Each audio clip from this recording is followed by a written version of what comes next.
अस्सलाम वालेकुम नाजरीन, आप देख रहे हैं K92 न्यूज़ और मैं हूं आपकी मेज़बान नाइला भट्टी। शामिल करेंगे आज की इलाकाई खबरें।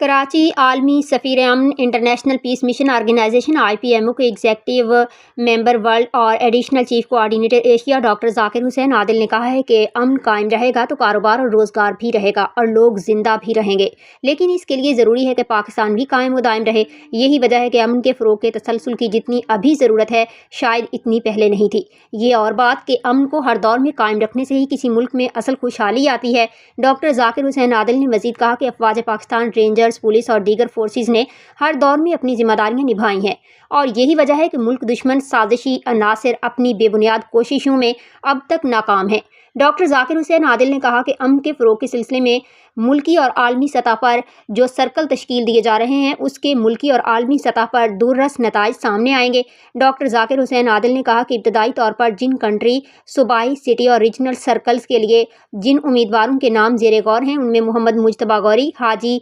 नईमुद्दीन, सलमान कासिम, मोहम्मद फरीदुल्लाह, हारिस खान, इरफान शेख, मोहम्मद अय्याज, हमीदा कशिश, गुलाम अब्बास आबिद, गुलाब सिद्दीकी, इनामुद्दीन सिद्दीकी, डॉक्टर मोहम्मद ज़ादा, डॉक्टर सईद, डॉक्टर हुमैरा और दीगर चंद नाम सरफहरिस्त हैं जिन्हें इदारे के ज़ाब्ते का पाबंद रहना होगा और मुकर्ररा मियाद के तहत उन्हें मज़ीद आगाही हासिल होती रहेगी। डॉक्टर जाकिर हुसैन आदिल ने कहा कि पाकिस्तान को दुनिया के सबसे बड़े बरे-आज़म एशिया में शामिल होने का जहां एजाज़ हासिल है, वहीं ये हकीकत भी अपनी जगह है कि बरे-आज़म एशिया पसमानदा बरे-आज़म है, जिसकी वजह से पाकिस्तान में रिहाइश पजीर लोग अक़वाम मुत्तहिदा पीस मिशन के आर्टिकल नंबर PKM 17 एक्ट के इस्तेफ़ादे से बहुत कम आगाह हैं।